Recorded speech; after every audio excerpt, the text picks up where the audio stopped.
de acordo com a letra D do inciso 1 do artigo 46 da Lei nº 9.610, de 19 de fevereiro de 1998. Distribuição gratuita. Proibida a venda e comercialização. Prezados, alguns dos nossos audiolivros podem constar falhas no final das faixas de áudio. Infelizmente, é irreversível, pois os mesmos foram gravados em fitas cassetes. Agradecemos a sua compreensão. Seja muito bem-vindo ao canal da Biblioteca Braille do Estado do Amazonas. Devido a fatos recentes de questionamentos associados a direitos autorais, venho informar que o canal não obtém qualquer tipo de lucro com a publicação dos audiolivros. Levamos a acessibilidade para as pessoas com deficiência visual.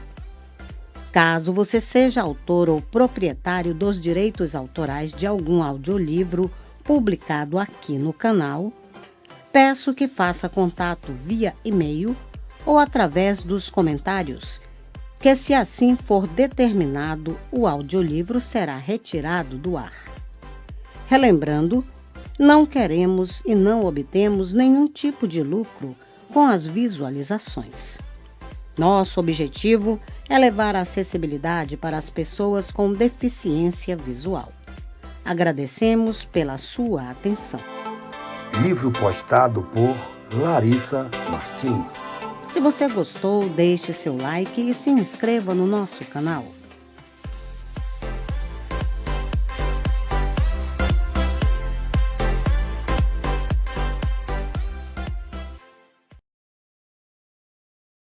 Ativos estranhamente obtidos numa operação montando a 270 milhões de dólares vendidos nas mais questionáveis circunstâncias acarretariam uma perda de pelo menos 50%, possivelmente 60% do seu valor de mercado.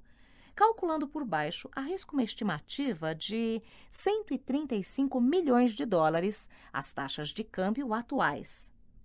108 milhões, caso os senhores tenham sido fracos. Matthew Canfield cambaleou onde estava, mas recuperando-se rapidamente manteve-se firme no seu lugar junto à parede. Os cavalheiros em torno da mesa de reuniões estavam assombrados, pasmos. O zumbido de vozes aumentara perceptivelmente.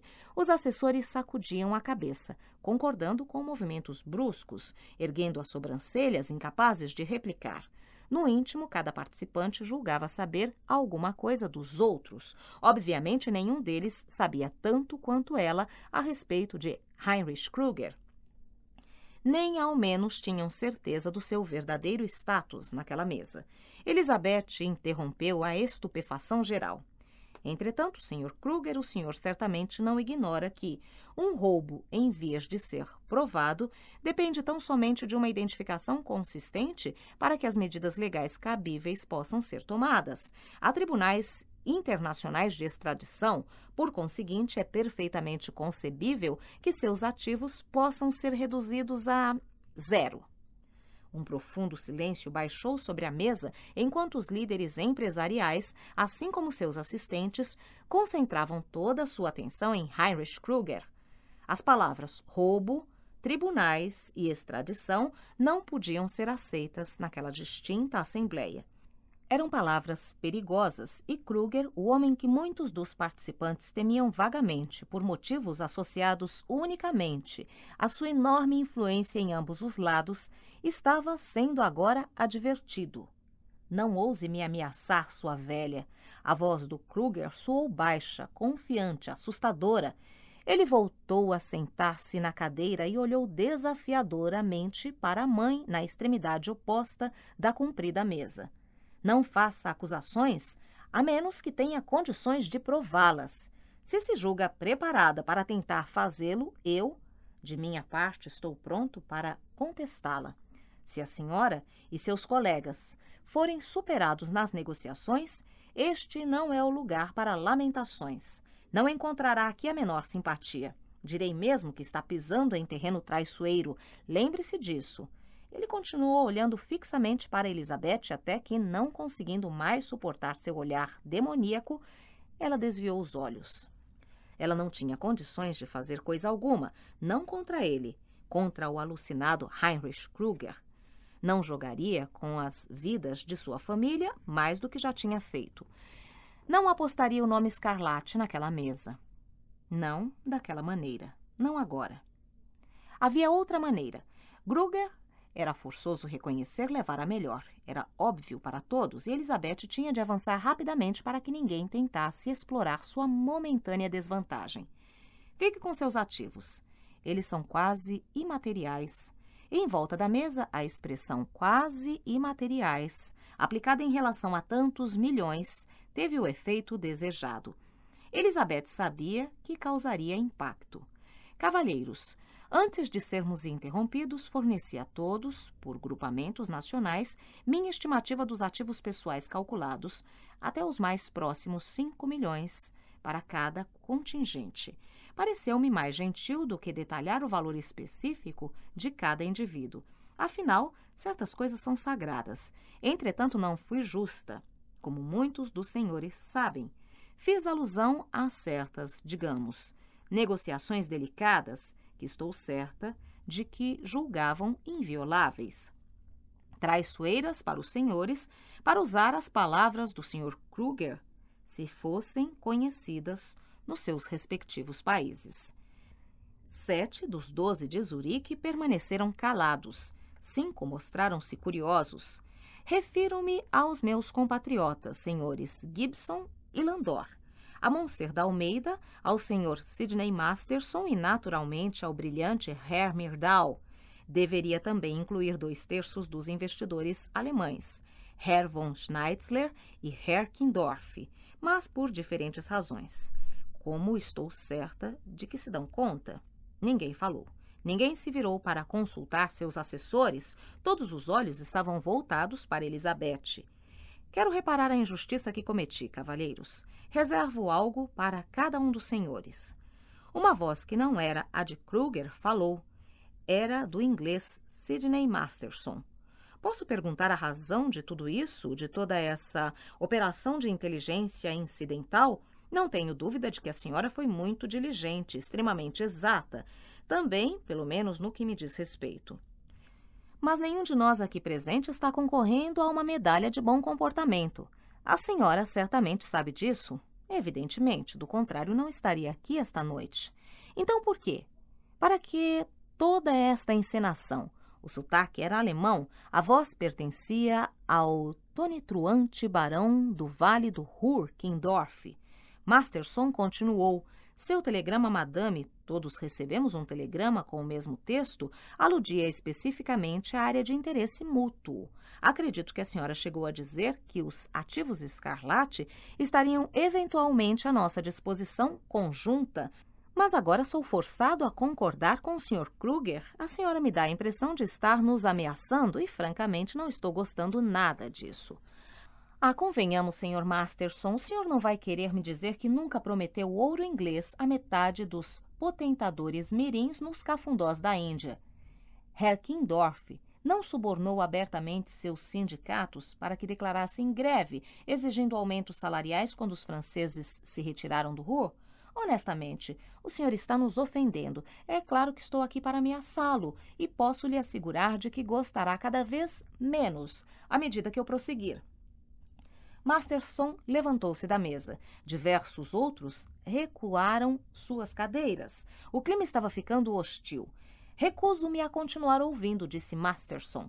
Então, amanhã, ao meio-dia, o Ministério de Relações Exteriores britânico, a Bolsa de Valores britânica e a Junta de Importadores ingleses receberão relatórios detalhados e específicos sobre seus acordos altamente ilegais com Ceilão.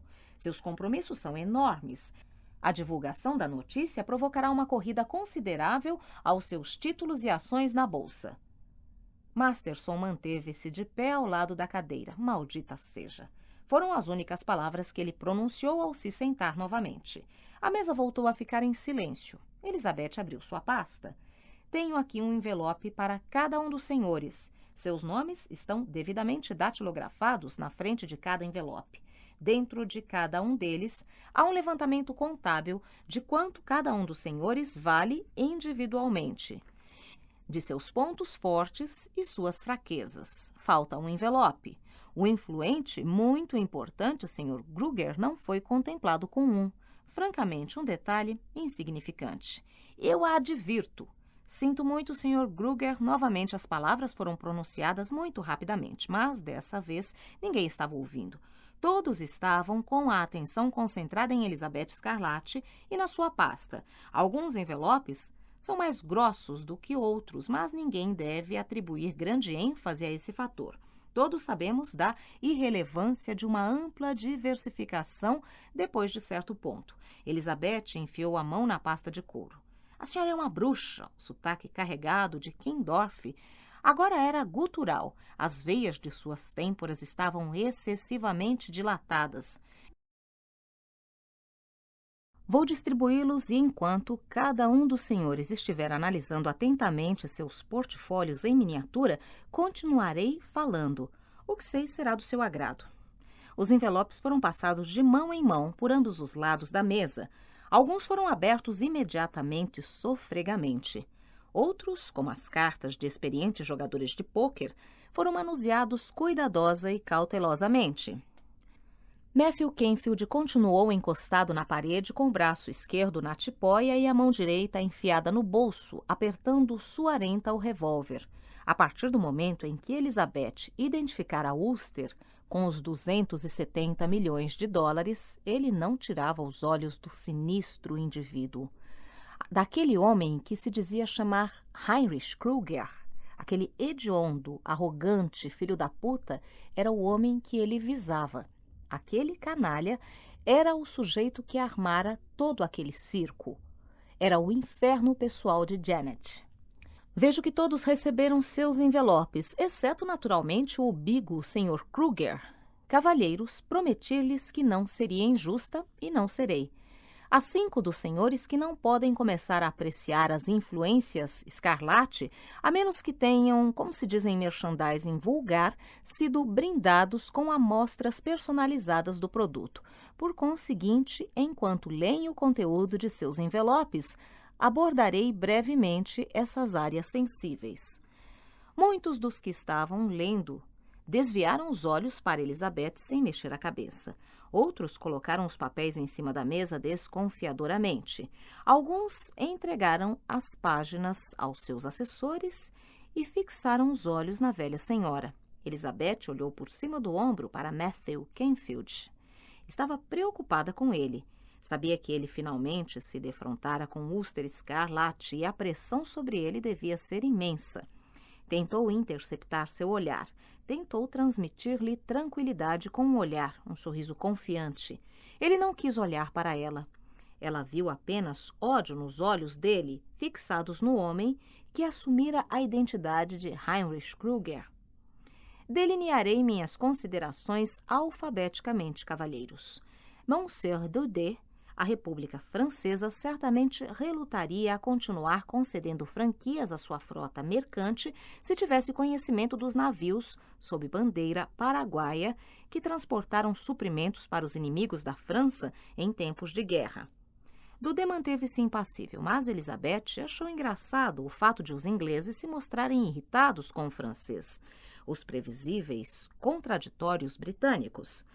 Sinceramente, Sr. Ives Brown, o senhor pode não ter transportado munições, mas quantos navios neutros não foram carregados em portos da Índia com toneladas de têxteis destinadas a Bremerhaven e Cuxhaven durante o mesmo período? E o Sr. Leacock é capaz realmente de esquecer sua apreciável herança irlandesa? Sinn Féin, sem dúvida, prosperou extraordinariamente sob sua tutela. Somas consideráveis canalizadas por seu intermédio para as forças rebeldes irlandesas, numa época em que a Inglaterra mais precisava delas. E o tranquilo, aparentemente imperturbável Herr Olafsen, príncipe herdeiro do aço sueco? Ou será que já é o rei? Não me surpreenderia, tendo em vista as muitas fortunas que o governo sueco lhe pagou pelas incalculáveis toneladas de lingotes de baixo teor de carbono. Entretanto, elas não procederam de suas fabulosas fábricas, foram embarcadas provenientemente de usinas inferiores do outro lado do mundo, no Japão. Elizabeth remexeu novamente no fundo de sua pasta. Os homens em volta da mesa pareciam cadáveres inertes. Somente suas cabeças trabalhavam. Para Heinrich Krüger, Elizabeth Scarlatti lavrara sua própria sentença de morte. Recostou-se na cadeira e relaxou. Elizabeth retirou um livreto de sua pasta. Finalmente chegamos a Herr Tinsen. Em termos operacionais, ele emerge quase isento de maiores delizes. Nenhuma fraude de envergadura, nenhuma traição, somente pequenas ilegalidades e grandes constrangimentos. Um modesto tributo, sem dúvida, muito aquém da reputação da empresa de August Thyssen. Ela jogou o livreto no centro da mesa. Imundice abjeta, cavalheiro, sórdida obscenidade. Fritz Thyssen, pasmem, é um pornógrafo, fornecedor de livros, panfletos e até filmes pornôs, impressos e filmados nos armazéns do Thyssen, no Cairo. Todos os governos europeus condenam a fonte desconhecida. Pois aqui está ela, senhores, seu associado.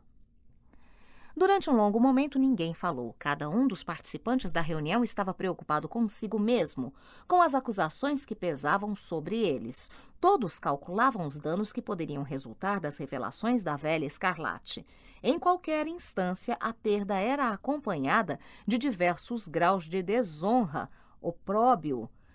A indômita velha guerreira havia feito desassombradamente 12 terríveis acusações e pessoalmente apresentado 12 vereditos de culpa. De certa forma, ninguém considerara o 13º, o veredito de Heinrich Krüger. Sidney Masterson rompeu o ar beligerante com um pigarro alto forçado. Muito bom, Madame Scarlatti, a senhora confirmou o desafio a que me referi antes.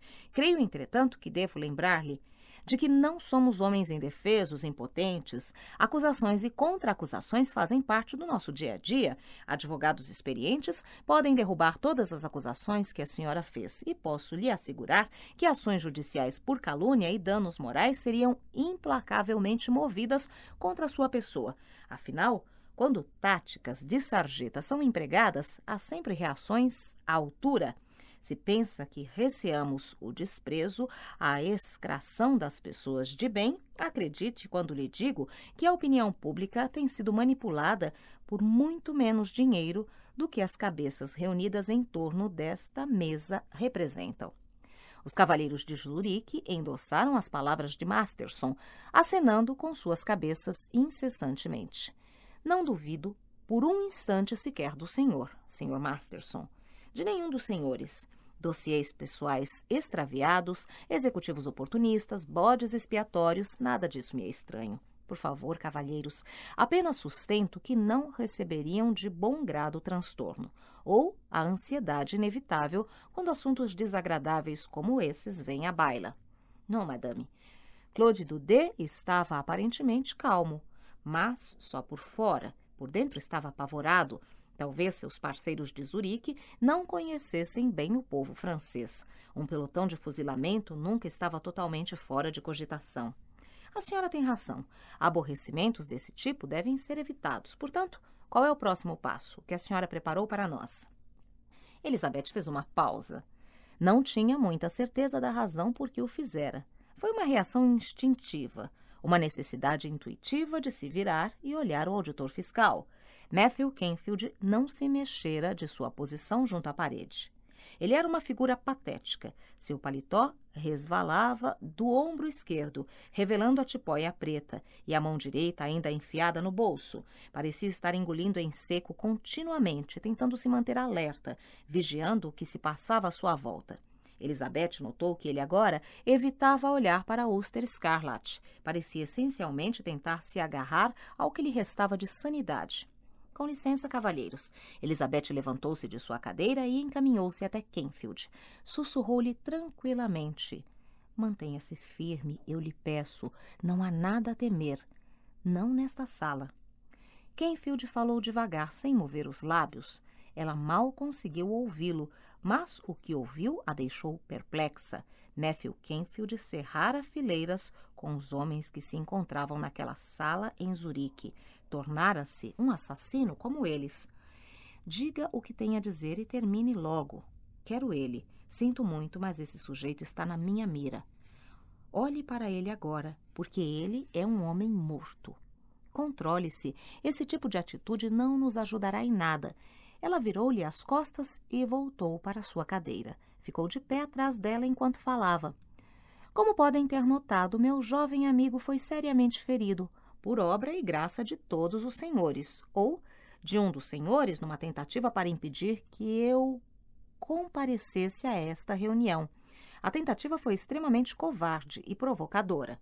Os homens olharam uns para os outros. Dudê, cuja imaginação delirante não cessava de vislumbrar situações de ignomínia nacional ou sinistro pelotão de fuzilamento, respondeu rapidamente. Por que qualquer um de nós aqui presentes agiria dessa maneira, Madame Scarlatti? Não somos loucos, desvairados, somos homens de negócios. Ninguém tentou impedi-la de vir a Zurique. Aponte o culpado, Madame, estamos todos aqui. Elizabeth olhou para o homem que respondia pelo nome de Heinrich Krüger. Um dos senhores se opôs veementemente à realização desta reunião. Fomos traiçoeiramente metralhados há menos de meia hora. Os homens olharam para Heinrich Krüger. Alguns estavam começando a ficar zangados. Aquele Krüger talvez fosse muito afoito. Talvez representasse uma ameaça para todos eles com seus métodos radicais. Não. Ele respondeu peremptoriamente, enfaticamente, devolvendo-lhes os olhares inquiridores. Concordei com sua vinda. Se quisesse impedi-la de vir, eu a teria impedido. Pela primeira vez desde que a reunião começara, Heinrich Krüger olhou para o vendedor de artigos esportivos, meio escondido no fundo da sala devido à iluminação fraca. Ele reagira com moderada surpresa quando percebera que Elizabeth viera com ele a Zurique.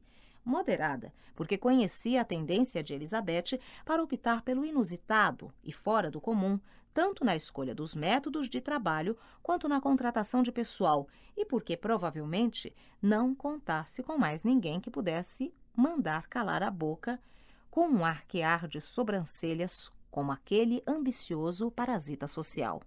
Ele seria um conveniente motorista, um subserviente lacaio. Krüger odiava o tipo. Ou seria mais alguma coisa? Por que o vendedor olhara fixamente para ele? Será que Elizabeth lhe teria feito alguma confidência? Ela não teria sido tola a esse ponto. O homem tinha toda a pinta de quem não hesitaria um segundo em chantageá-la. Uma coisa era certa. Teria de ser eliminado. Mas quem teria tentado matá-lo momentos antes? Quem tentara impedir Elizabeth de participar da reunião? E por quê? A mesma pergunta estava sendo considerada por Elizabeth Scarlatti, pois acreditou em Krüger quando ele negou seu envolvimento nos atentados contra suas vidas. Por favor, continue, Madame Scarlatti, disse Fritz Thyssen, com sua cara de querubim ainda ruborizada por causa da revelação que Elizabeth fizera do seu comércio aviltante no Cairo. Ele recolhera o livreto pornográfico do centro da mesa de reuniões. Prosseguindo. Ela se aproximou da cadeira, mas não se sentou. Mergulhou novamente a mão na sua pasta de couro. Tenho mais uma coisa, cavalheiros. Com ela podemos dar por concluída nossa exposição e decisões poderão ser tomadas. Há uma cópia para cada um dos senhores. Os que tiverem assessores terão de compartilhá-la. Minhas desculpas, Sr. Krüger, mas verifico que não tenho uma para o senhor. Da sua posição no fim da mesa, ela distribuiu 12 envelopes pardos. Todos eles estavam fechados com a cola e, à medida que cada investidor recebia o seu, ficava evidente a dificuldade com que reprimia a vontade de abri-lo e se inteirar do seu conteúdo imediatamente, mas nenhum deles queria deixar transparecer sua óbvia ansiedade.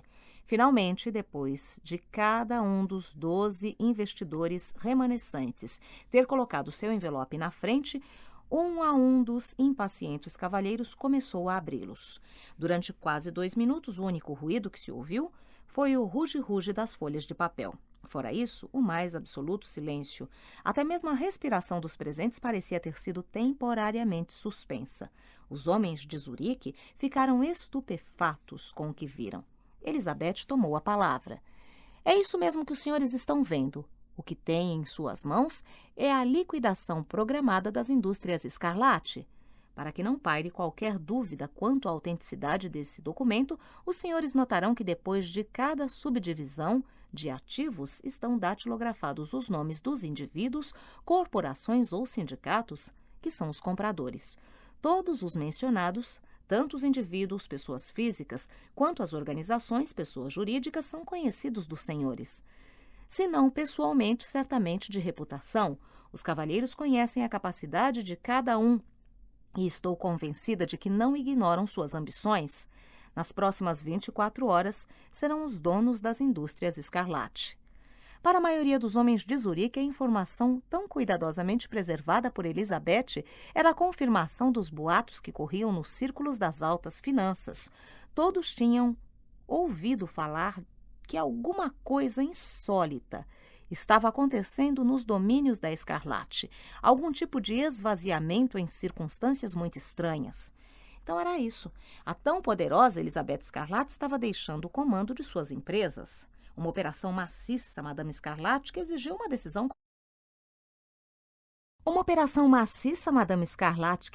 uma decisão... corajosa. A voz grave do sueco Olafsen reverberou na sala de reuniões. Mas, repetindo a pergunta de Daudet, o que a senhora está reservando para nós? Por favor, anotem o número embaixo da última página, embora eu tenha quase certeza de que todos já o fizeram. Novamente o farfalhar de páginas sendo viradas assodadamente. Cada um dos participantes da reunião chegou prontamente à página final do documento. Como verificaram, a cifra que aí está impressa monta a 715 milhões de dólares. Os ativos combinados de liquidez imediata desta mesa representam em números redondos 1 bilhão 110 milhões de dólares. Por conseguinte, existe uma diferença de 395 milhões entre nossos ativos. Uma outra maneira de apurar essa diferença é calculá-la no sentido oposto. A liquidação da Scarlatti realizará 64,4% dos ativos desta mesa, caso efetivamente os senhores possam converter seus ativos pessoais de maneira que impeça o pânico financeiro. Silêncio. Alguns dos homens de Zurique pegaram seus primeiros envelopes contendo estimativas do valor de cada um. Um deles foi Sidney Masterson, que se dirigiu a Elizabeth com um sorriso irônico nos lábios. O que a senhora está querendo dizer, presumo, Madame Scarlatti, é que esses 64,4% representam a espada que a senhora mantém erguida sobre nossas cabeças. Precisamente, Sr. Masterson. Minha cara senhora, devo realmente questionar o estado de sua sanidade mental. Eu não o questionaria se fosse o senhor. Então, eu o farei. Frau Scarlatti von Schnitzler, da IG Farben, falou de maneira debochada, inclinando-se para trás na cadeira, como se estivesse dialogando com um imbecil. Fazer o que a senhora fez deve ter sido um penoso sacrifício. O que pergunto é com que propósito? A senhora não pode comprar o que não está à venda. Não somos uma entidade pública. A senhora não pode pretender levar à bancarrota o que não existe. Seu acentuado sotaque alemão era desagradável, sua arrogância insuportável. Elizabeth o detestava. Absolutamente correto, von Schnitzler.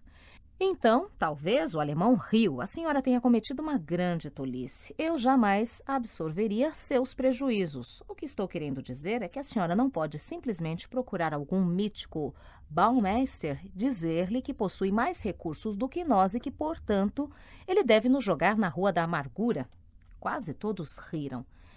Isso, naturalmente, seria o mais simples, não é mesmo? Nada como uma sociedade privada negociando diretamente com o poder. É uma pena que eu não possa fazer isso. Seria tão mais fácil, tão mais econômico, mas infelizmente sou forçada a tomar outro rumo, um caminho dispendioso, mas devo colocar as coisas na sua devida perspectiva. Na realidade, já tomei esse caminho, cavalheiros. é um fato consumado. O tempo para sua execução está se esgotando.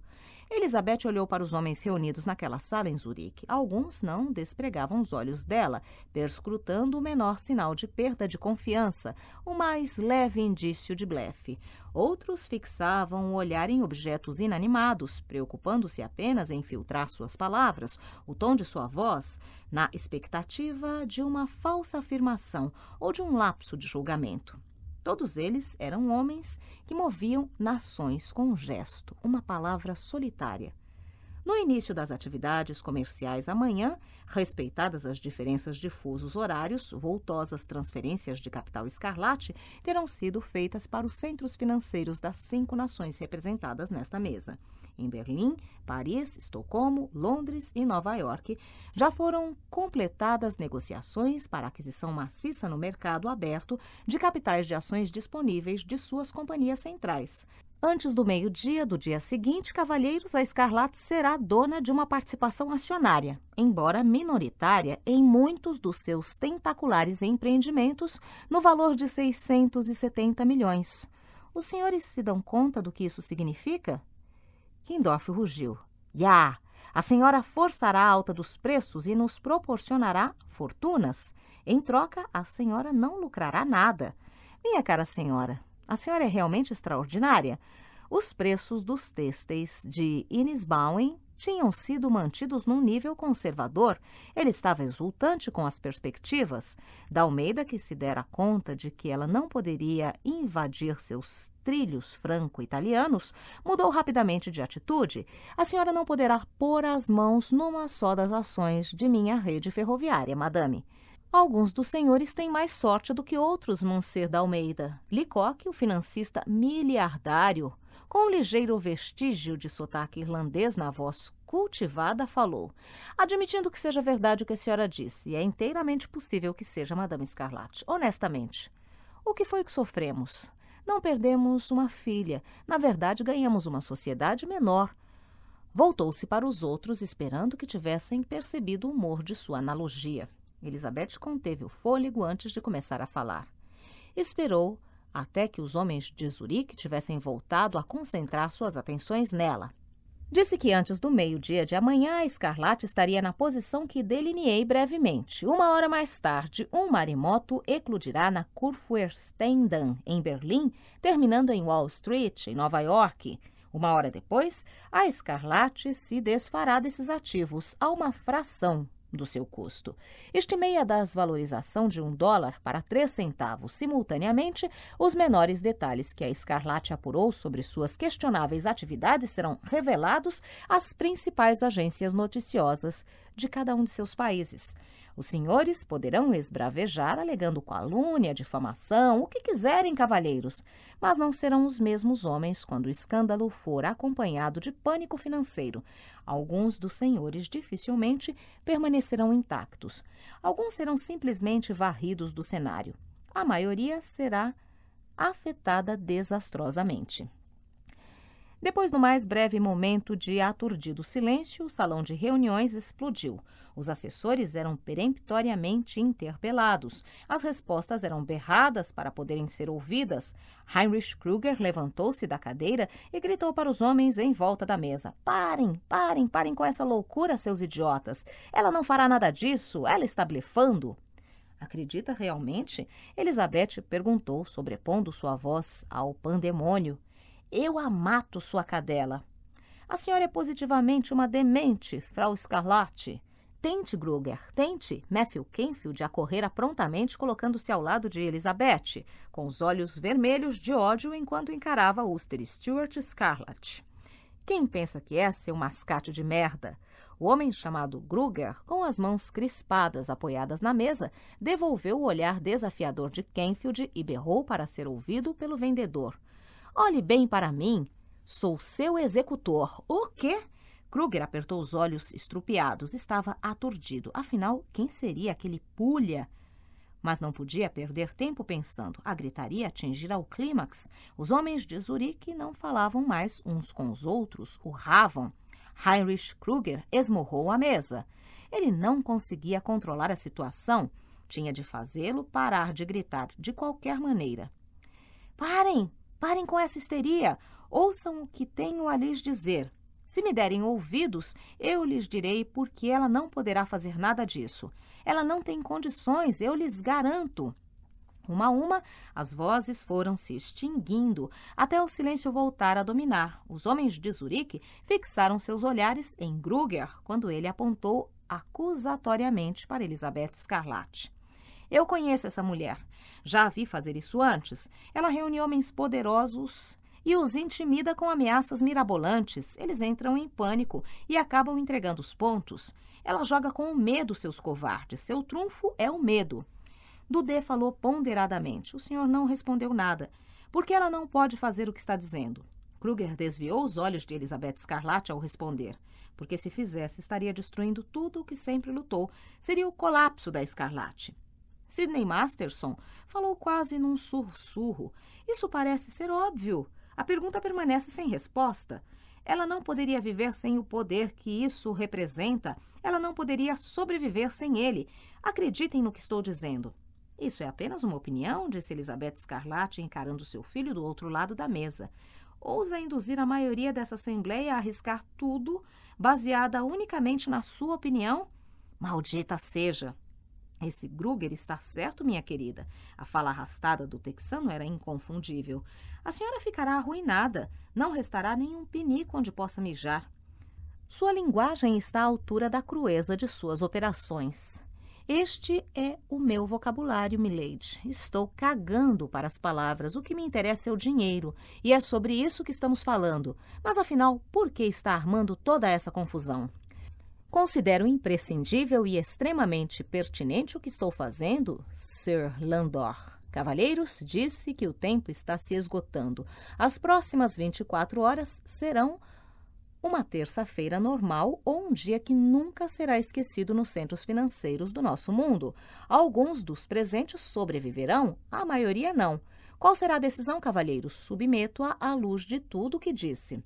De certa forma, é uma decisão esdrúxula à medida que a maioria concede à minoria o direito de causar sua destruição. O que a senhora deseja de nós? Myrdal era um barganhador cauteloso. Alguns talvez prefiram enfrentar suas ameaças a ter de aceitar suas considerações. Às vezes acho que tudo não passa de um jogo. Quais são suas exigências? Que esta associação seja dissolvida imediatamente, que todos os vínculos financeiros e políticos na Alemanha com quaisquer facções sejam rompidos sem demora, que aqueles entre os senhores que exerçam funções na Comissão de Controle Aliado apresentem seus pedidos de demissão prontamente. Não, não, não, não! Heinrich Kruger estava fora de si, deu um soco na mesa. Esta organização levou anos para ser construída. Nós controlaremos a economia da Europa. Controlaremos toda a Europa. Nós o faremos. Ouçam-me, cavalheiros. O senhor Myrdal disse que é um jogo. É claro que é um jogo. Um jogo em que consumimos nossas vidas, nossas almas. Ele nos exaure e exigimos mais e mais, cada vez mais, até que finalmente ansiamos pela nossa própria destruição. Herr Kruger diz que não posso viver sem o poder que sempre busquei e conquistei. Ele pode estar certo, cavalheiros. Talvez tenha chegado a minha hora de alcançar esse fim lógico, o fim que agora almejo e pelo qual estou disposta a pagar o preço. Naturalmente, farei exatamente o que estou dizendo, cavalheiros. A morte me é bem... Que seja então a sua, não a nossa, Sidney Masterson se pronunciou. Que assim seja, Sr. Masterson. Não estou absolutamente acabrunhada. Deixo para todos os senhores o compromisso de enfrentar esse estranho novo mundo em que viemos parar. Não pensem por um minuto, senhores, que não sou capaz de compreendê-los, compreender o que fizeram e o que poderá parecer inacreditável, porque o fizeram. Olhamos em torno de nossos feudos pessoais e ficamos alarmados. Temos nosso poder ameaçado por teorias, governos, conceitos que soam bizarros e corroem nossas raízes. Os senhores são dominados por uma ansiedade incoercível para proteger o sistema feudal que os gerou e talvez devessem mesmo tê-la. Ele não durará muito, mas não será dessa maneira que o preservarão. Já que tem essa percepção, por que tenta impedir que alcancemos nossos objetivos? Esse movimento protege a todos nós, em última análise, até a senhora. Por que então se opõe a nós? Dalmeida poderia até perder sua rede ferroviária franco-italiana e sobreviver desde que o resto pudesse ser salvo. Começa sempre assim, o bem maior prevalece. Digamos que eu me oponho ao senhor porque o que está fazendo é muito mais maléfico do que benéfico no consenso geral. E isso é tudo o que direi a respeito. Dito pela senhora, isso é ridículo. Volto a lhes dizer, ela não levará a efeito nenhuma de suas ameaças. Kruger bateu com a mão espalmada na mesa, mas ninguém prestou muita atenção. Quando a senhora diz que o tempo está se esgotando, Madame Scarlatti, o que está querendo dizer precisamente? Pelo que disse, deduzo que o tempo já tenha se esgotado. O caminho dispendioso a que se referiu já foi tomado. Há um homem em Genebra, Sr. Masterson, que está aguardando um telefonema meu. Se ele receber esse telefonema, um telegrama será enviado aos meus escritórios em Nova York. Se o telegrama chegar, a operação será cancelada. Se não for, será rigorosamente executada conforme previsto. Isso é impossível. Desarmar tamanha complexidade com um simples telegrama, não acredito que isso seja viável. Monsieur Daudet estava certo da ruína total. Assumo consideráveis penalidades financeiras pela ação. A senhora assume mais do que isso. Suspeito, madame, perderá toda a credibilidade como empresária. A Scarlatti ficará completamente isolada. É uma possibilidade, Sr. Masterson. Não é uma conclusão. O mercado é flexível. Bem, cavalheiros, qual é a sua resposta? Sidney Masterson levantou-se da cadeira. Dê seu telefonema. Não há outra escolha. Não lhes parece, cavalheiros? Os homens de Zurique se entreolharam. Lentamente começaram a sair de suas cadeiras, recolhendo os papéis à sua frente em cima da mesa. Está acabado, estou fora. Kindorf dobrou o envelope pardo e colocou-o no bolso. A senhora é uma onça feroz. Não gostaria de me defrontar com a senhora numa arena, mesmo contando com um exército atrás de mim. Lecoq empertigou-se.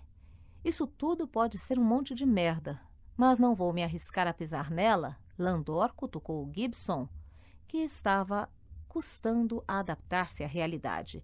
Não se pode ter certeza absoluta. Esse é o nosso problema, não podemos ter certeza, disse Gibson. Esperem um minuto. Heinrich Kruger começou a gritar. Se fizerem isso, se debandarem, vocês estão liquidados. Cada um de vocês, seus sanguessugas miseráveis, está morto. Sanguessugas de barriga amarela. Vocês sugam nosso sangue, assinam acordos conosco e depois caem fora, com medo de prejudicar seus negócios escusos? Bando de judeus sórdidos, filhas da puta. Não precisamos de vocês, de nenhum de vocês, mas vocês vão precisar de nós. Cortaremos vocês em pedacinhos e daremos para os cachorros comerem, porcos sem vergonha. A cara de Kruger estava em brasa, suas palavras saíam de sua boca cuspidas, atropeladas. Pare, Kruger.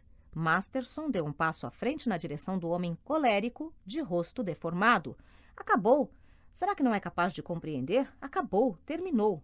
Fique onde está, desgraçado inglês maricas. Kruger sacou sua pistola do coldre. Kenfield, ao lado de Elizabeth, viu que era uma 45 cano longo capaz de estraçalhar o corpo de um homem com um só disparo. Fique onde está. Acabou coisa nenhuma. Nada acaba enquanto eu não disser que está acabado. Seus porcos imundos, vermes apavorados, chegamos muito longe. Ninguém se atreva a tentar nos impedir agora. Dizendo isso, apontou a pistola na direção de Elizabeth e Kenfield. Estão achando que acabou? Pois vou mostrar quem acabou. Ela acabou. Saiam da minha frente. Ele começou a avançar pelo lado esquerdo da mesa, enquanto o francês Daudet protestou. Não faça uma coisa dessas, Monsieur. Não mate essa mulher. Se fizer isso, estaremos todos perdidos. Eu o previno, Kruger. Mate-a e terá de prestar contas a nós. Não seremos intimidados por você. Não nos destruiremos por sua causa. Masterson estava ao lado de Kruger. Seus ombros quase se tocaram. O inglês não arredou o pé. Sem uma palavra, sem uma advertência, Heinrich Kruger apontou a pistola para o estômago de Masterson e atirou. O disparo foi ensurdecedor e Sidney Masterson foi jogado longe. Caiu no chão, com a frente do corpo toda ensanguentada, morto instantaneamente. Os 11 homens de Zurique ofegaram, alguns gritaram horrorizados à visão do corpo coberto de sangue. Heinrich Krüger continuou andando. Os que estavam na sua frente desimpediram a passagem. Elizabeth Scarlatti manteve-se no seu lugar. Cruzou os olhos com os do filho assassino. Maldito seja o dia em que você nasceu. Você aviltou a casa do seu pai. A voz da velha senhora ecoou na sala cavernosa. Tamanho era o seu poder que seu filho ficou momentaneamente atônito, olhando-a paralisado enquanto ela pronunciava sua sentença de morte. Sua identidade será espalhada na primeira página de todos os jornais do mundo civilizado, depois que eu estiver morta. Você será caçado pelo que é, um louco desvairado, um assassino, um ladrão. E cada homem nesta sala, cada investidor de Zurique, será execrado como seu cúmplice, se o deixarem com vida depois desta noite. Um ódio incontrolável explodiu nos olhos mutilados de Heinrich Krüger. O corpo estremeceu quando ele espatifou uma cadeira que estava na sua frente ao arremessá-la no chão. Matar não era o bastante. Tinha de matar a queima-roupa.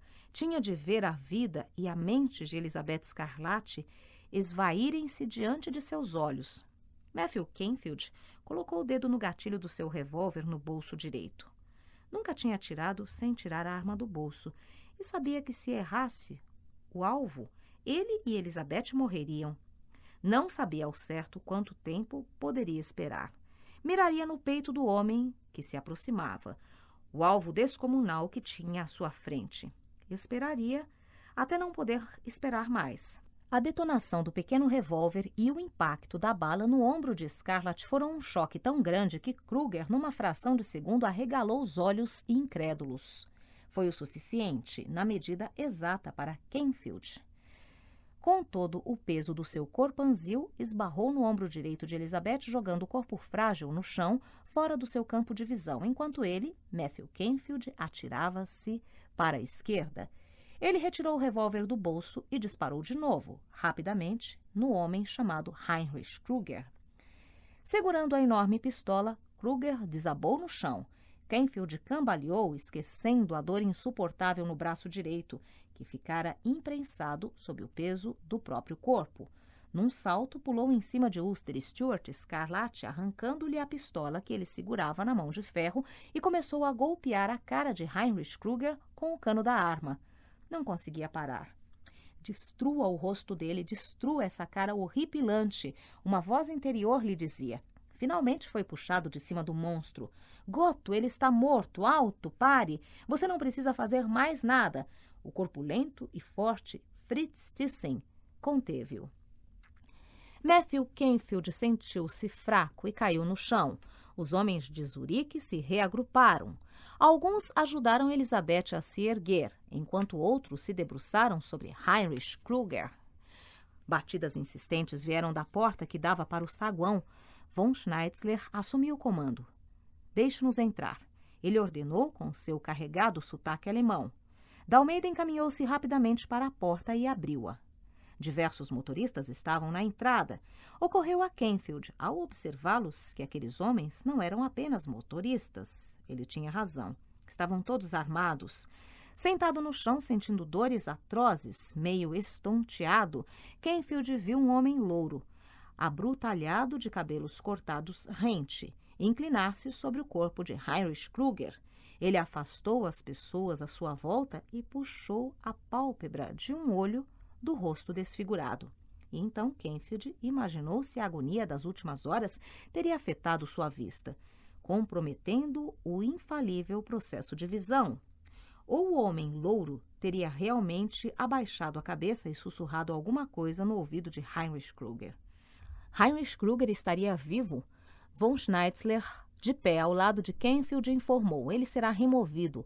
Ordenei que lhe dessem um tiro de misericórdia. De qualquer maneira, o que importa é que ele está morto, que tudo tenha terminado.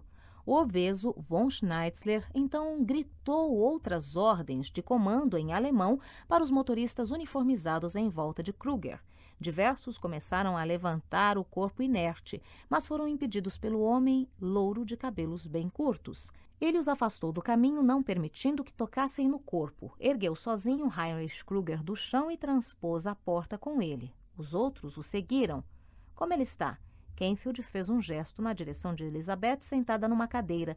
Olhava fixamente para a porta por onde o corpo tinha sido levado, fitando o homem que ninguém sabia que era seu filho. Ótimo. Ela agora pode dar seu telefonema. Leacock estava dando o melhor de si para ser decisivo. Canfield levantou-se do chão e aproximou-se de Elizabeth. Não se conteve e passou a mão no seu rosto enrugado. As lágrimas escorriam pelas faces da matriarca. Matthew Canfield olhou para cima ao ouvir o ronco do motor potente de um automóvel afastando-se. Ficou intrigado. Von Schneidler dissera que ordenara um golpe de misericórdia. Entretanto, nenhum tiro tinha sido disparado. 1,5 quilômetro de distância da Winterhustrasse, 2 homens arrastavam para um caminhão o corpo de um homem morto. Não sabiam exatamente o que fazer. O homem morto contratara-os para interceptar um automóvel que se dirigia a Falk House. Pagara adiantado de acordo com a exigência deles. Agora ele estava morto, abatido por uma bala destinada ao motorista do automóvel 1 hora atrás. Enquanto arrastavam o cadáver na encosta rochosa em direção ao caminho, o sangue que saía da boca manchara o bigode caprichosamente retorcido com cera. O homem chamado Poole estava morto.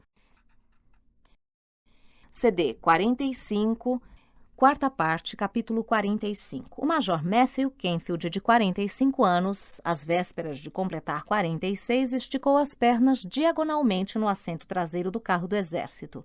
Tinham acabado de entrar no município de Oyster Bay e o sargento de pele baça, beliosa, quebrou o silêncio.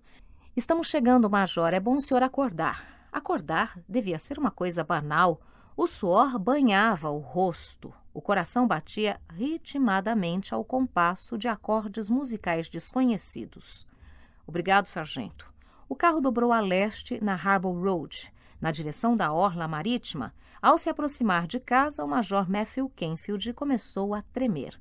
Sentiu os pulsos, prendeu a respiração, mordeu a ponta da língua. Não podia se deixar abater. Não podia se permitir a indulgência da autopiedade. Não podia fazer isso com Janet. Devia tanto a ela. O sargento fez uma curva, entrou alegremente pela rampa de automóveis e parou na alameda em frente à estrada da grande propriedade de praia. O sargento gostava de conduzir seu rico major a Oyster Bay. Havia sempre boa comida, apesar do racionamento, e a bebida era o que havia de melhor. Nada de comes e bebes de qualidade inferior para o Kanschaft velho de guerra, como era conhecido nos acampamentos de recrutas. O major saiu vagarosamente do carro. O sargento estava preocupado. Havia alguma coisa errada com o major. Esperava que não fosse nada grave, que os obrigasse a voltar às pressas para Nova York. O oficial parecia ter dificuldade para se manter de pé. Tudo bem, major? Tudo ok, sargento. Gostaria de passar a noite na casa de Barcos? Ele não olhou para o sargento enquanto falava. É claro. Grande pedida, major. Era onde ele sempre se alojava. O apartamento da casa de Barcos dispunha de uma cozinha completa e tinha sempre muita bebida da melhor qualidade. Tinha até telefone, mas o sargento ainda não tivera autorização para usá-lo à vontade. Decidiu tentar sua sorte. Major, será que eu poderia convidar alguns amigos para virem me visitar? O major estava atravessando a alameda em direção à escada de pedra. Virou-se para trás e disse pausadamente: Faça como quiser, sargento. Mas mantenha-se longe daquele equipamento de radiofonia. Entendido? Pode ficar sossegado, major. O sargento ligou o motor e arrancou em direção à praia. Matthew Canfield deteve-se por um instante na soleira da porta pintada de branco, ladeada por 2 sólidos lampiões de navio. Sua casa. Janet. A porta foi aberta e lá estava ela, com os cabelos ligeiramente grisalhos, que se recusava a retocar. O nariz arrebitado em cima da boca delicada, sensível, os grandes, luminosos e sagazes olhos castanhos, o encanto gentil do seu rosto bem delineado, o ar de reconfortante, serena proteção que ela irradiava. Ouvi o carro. Ninguém dirige o carro para a casa de Barcos como Evans. Matthew, meu querido, você está chorando? CD 46, capítulo 46. O avião, um B-29 de transporte do Exército, desceu das nuvens crepusculares para o aeroporto de Lisboa. Um cabo da Força Aérea percorreu o corredor da aeronave. Por favor, apertem os cintos de segurança. Não fumem. Dentro de 4 minutos estaremos aterrando. Ele falava com voz monótona, meio impostada, embora cortês para parecer importante sempre que precisava dizer alguma coisa. O jovem ao lado de Matthew Canfield falou muito pouco desde a decolagem em Shannon. O major explicou mais de uma vez que estavam voando em rotas fora do alcance da Luftwaffe e que não havia nada a temer. Andrew Scarlett limitou-se a murmurar algumas palavras de aprovação e voltou para suas revistas. O carro no aeroporto de Lisboa era um Lincoln blindado, com 2 agentes da OSS no banco da frente. As janelas podiam resistir a disparos de armas de fogo a curta distância e o automóvel era capaz de desenvolver velocidade de 180 km por hora. Tiveram de rodar mais de 50 quilômetros ao longo do rio Tejo até chegarem a um campo de pouso em Alenquer. Em Alenquer, o homem e o rapaz embarcaram num avião de voo baixo especialmente construído para a Força Aérea da Marinha Britânica, sem prefixo ou quaisquer sinais de identificação, para completar a viagem até Berna. Não haveria escalas. Em todo o percurso seriam protegidos por aviões de caça ingleses, americanos e da França Livre até chegarem ao seu destino. Em Berna, uma viatura do governo suíço os aguardava. O veículo era flanqueado por uma escolta de 8 motociclistas, um na frente, um na retaguarda e 3 de cada lado. Todos estavam armados, embora o Pacto de Genebra proibisse o porte de qualquer tipo de arma. Seguiram para um vilarejo uns 30 quilômetros ao norte, na direção da fronteira com a Alemanha, Kreuslingen. Chegaram a uma pequena estalagem isolada do resto da civilização e o homem e o rapaz desceram do carro. O motorista do carro tomou outro rumo e os motociclistas desapareceram. Galgando os degraus de uma escada, Matthew Canfield conduziu o rapaz, pouco mais do que um menino, à entrada da estalagem. No vestíbulo ouviram os acordes chorosos de um acordeão, que pareciam vir de uma sala de jantar praticamente vazia. A saleta de entrada, de pé direito muito alto, era pouco acolhedora, dando a impressão de que os hóspedes não eram bem-vindos. Matthew Canfield e Andrew Scarlett aproximaram-se do pequeno balcão de recepção. Por favor, poderia ter a gentileza de ligar para o quarto 6 e avisar que April Red está aqui? Enquanto esperavam que o recepcionista se comunicasse com um hóspede que procurava, um rapaz estremeceu. Canfield segurou-o pelo braço e o amparou. Os dois subiram a escada e se encaminharam para a porta do quarto número 6. Não há nada que ele possa dizer agora, Andy, exceto que estamos aqui por causa de uma pessoa. Pelo menos é por isso que vim até aqui. Por causa de Janet, sua mãe. Tente se lembrar disso. O jovem respirou fundo. Tentarei, pai. Abre a porta. Por Deus, abre a porta. O quarto estava praticamente iluminado por pequenas abajures de mesa. Era decorado num estilo que os suíços consideram atraente para os turistas. Tapetes grossos e móveis sólidos, cadeiras estofadas e muitos paninhos bordados protegendo os braços e encosto das poltronas. Na semi-escuridão do fundo do quarto estava sentado um homem. A luz de um abajur lhe incidia diretamente sobre o peito, mas não iluminava o rosto. A figura soturna vestia um conjunto de tweed marrom. O paletó era uma combinação de tecido pesado e couro. Ele falou com voz gutural, áspera. Vocês são Canfield e April Red. Kruger, fechem a porta. Matthew Canfield fechou a porta e deu alguns passos à frente, antepondo-se a Andrew Scarlett. Ele daria cobertura ao garoto. Pôs a mão no bolso direito do paletó. Estou com uma arma apontada para você, Kruger. Não é a mesma arma, mas é o mesmo bolso da última vez em que nos encontramos. Desta vez serei mais atento. Estou sendo claro? Se quiser, tire-a do bolso e encoste-a na minha cabeça. Como você, não posso fazer grande coisa. Kenfield aproximou-se da figura sentada na cadeira. Teve uma impressão horrível. O homem estava semi-inválido. Todo o seu lado esquerdo, até o maxilar, estava paralisado. Suas mãos estavam cruzadas no colo. Os dedos esticados tinham aparência espasmódica, mas seus olhos estavam alerta.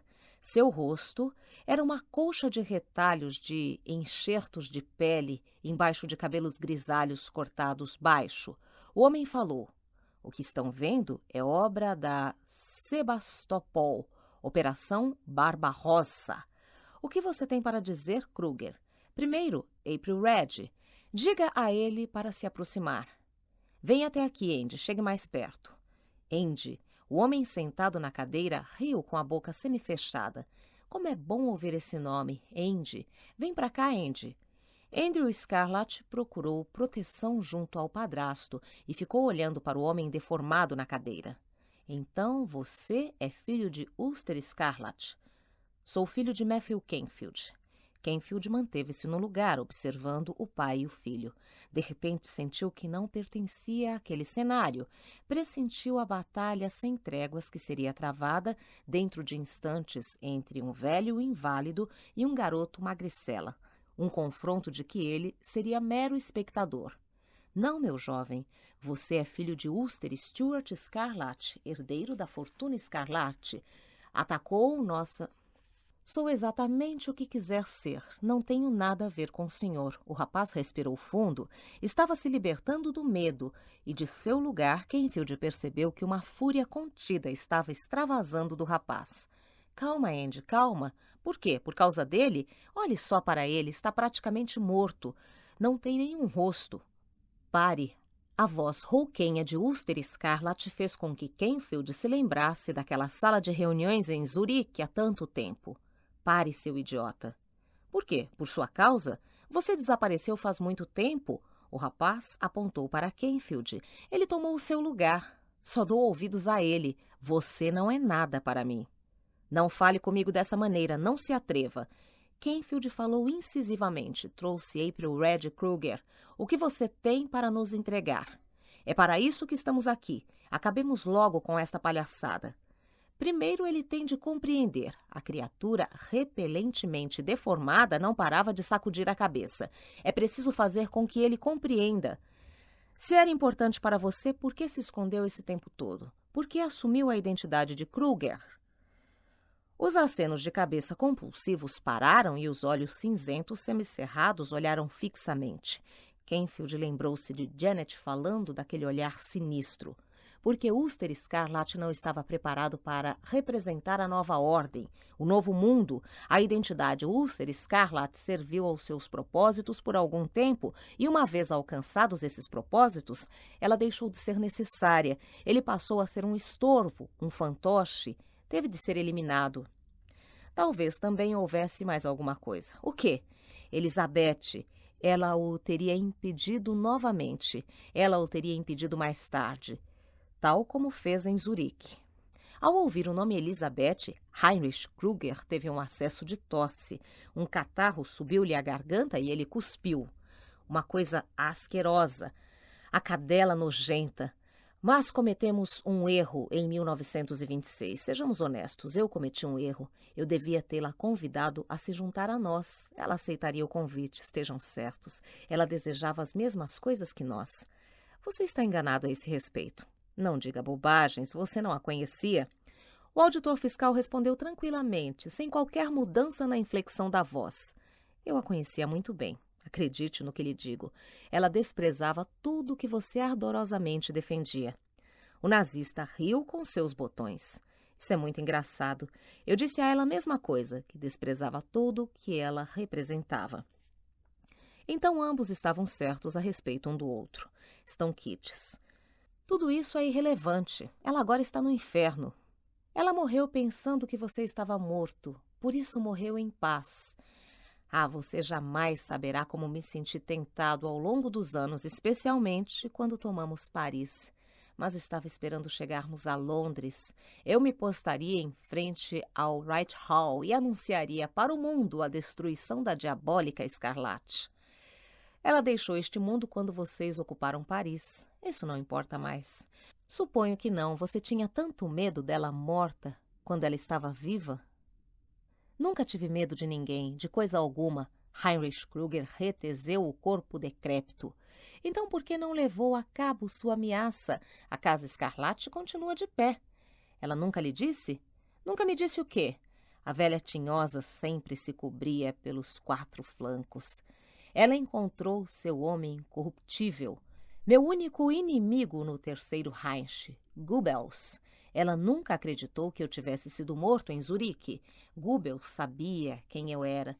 Depois de 1933, ele atacou nossa respeitabilidade com mentiras. Mentiras a meu respeito. O partido era mais importante do que uma vingança. Kenfield olhou para o homem destruído diante dele. Como sempre, Elizabeth Scarlett estivera na frente de todos eles, muito na frente. Uma última pergunta. O que é? Por que Janet? O homem sentado na poltrona levantou a mão direita com dificuldade. Ele disse, apontando para Andrew Scarlett. Por quê? Eu acreditei, ainda acredito, Heinrich Krüger fazia parte de um novo mundo, de uma nova ordem, de uma verdadeira aristocracia. Com o tempo, ela teria sido dele. Mas por que Janet? Heinrich Krüger, beirando a exaustão, menosprezou a pergunta com um gesto de mão. Uma puta. Quem precisa de uma puta? Um recipiente é tudo o que procuramos. Kenfield sentiu o sangue ferver, mas na sua idade e no posto que ocupava na hierarquia militar, reprimiu a indignação. Mas não foi suficientemente rápido para impedir a reação do jovem enteado ao seu lado. Andrew Scarlett correu para a cadeira superestofada e deu um tapa no inválido Krüger. O tapa foi violento e preciso. Seu canalha miserável. Andy, volte aqui. Kenfield puxou o jovem para trás. Unerlich, os olhos de Krüger nadavam nas órbitas. É para você, é por isso que você está aqui. Você tem de saber, compreenderá e nos ajudará a recomeçar. Pense na aristocracia. Para você. Ele enfiou a mão ancilosada no bolso interno do seu paletó e retirou um pedaço de papel. São para você, leve-os. Kenfield pegou o papel e, sem olhar para ele, entregou-o a Andrew Scarlett. São números, um monte de números. Kenfield sabia o que os números significavam, mas antes que pudesse explicar, Krüger falou. São contas suíças, meu filho. Meu filho único. Contém milhões, mas existem certas condições que você aprenderá a compreender. Quando for mais velho, saberá que essas condições têm de ser cumpridas, e você as cumprirá, porque esse poder é o poder que mudará o mundo, da maneira que queremos mudá-lo. O menino homem olhou para a figura deformada na cadeira. Devo lhe agradecer? Um dia me agradecerá. Matthew Kenfield estava a ponto de explodir de impaciência. Muito bem, April Red já recebeu sua mensagem. Agora é a minha vez. Afinal, o que tem para me entregar? Está lá fora. Me ajude e iremos até lá. De jeito nenhum. O que está lá fora? Seus subordinados, de jaquetas de couro? Não há ninguém, só eu. Kenfield olhou para o caco de homem à sua frente e acreditou nele. Começou a ajudar Heinrich Krüger a se levantar da cadeira. Me espere aqui, Andy. Voltarei em seguida. O major Matthew Kenfield, com seu uniforme completo, ajudou o inválido de tweed marrom a descer a escada para o andar térreo. No vestíbulo, um empregado trouxe as maletas descartadas pelo nazista quando subira para o quarto. O major americano e o homem mutilado saíram pela porta da frente. Para onde estamos indo, Krüger? Não acha que já é tempo de me chamar pelo meu verdadeiro nome? O nome é Scarlett, ou, se preferir, Scarlatti, com i no final. O nazista desviou-se da alameda dos carros, encaminhando-se para o gramado à sua direita. Para todos os efeitos, para mim, você é Heinrich Krüger. Naturalmente, você tem consciência de que foi o grande responsável pelo nosso revés em Zurique. Por sua causa, nosso cronograma sofreu um atraso de pelo menos 2 anos. Ninguém seria capaz de suspeitar. Você foi um grandíssimo idiota. Heinrich Krüger riu. Pensando bem, talvez só um idiota possa fazer o papel de um idiota com tanta competência. Ele riu novamente. Para onde estamos indo? Estamos apenas nos afastando alguns metros, por uma questão de prudência. Saque sua pistola se quiser, mas lhe garanto que não há ninguém. O que vai me entregar tão sigilosamente? Acho bom ir logo me dizendo. Por que não? Você os terá em suas mãos daqui a pouco. Kruger avançou mancando na direção de um espaço aberto. E quando você os tiver em seu poder, eu estarei livre. Lembre-se disso. Combinado, que é? Os aliados ficarão satisfeitos. Eisenhower provavelmente lhe dará uma medalha.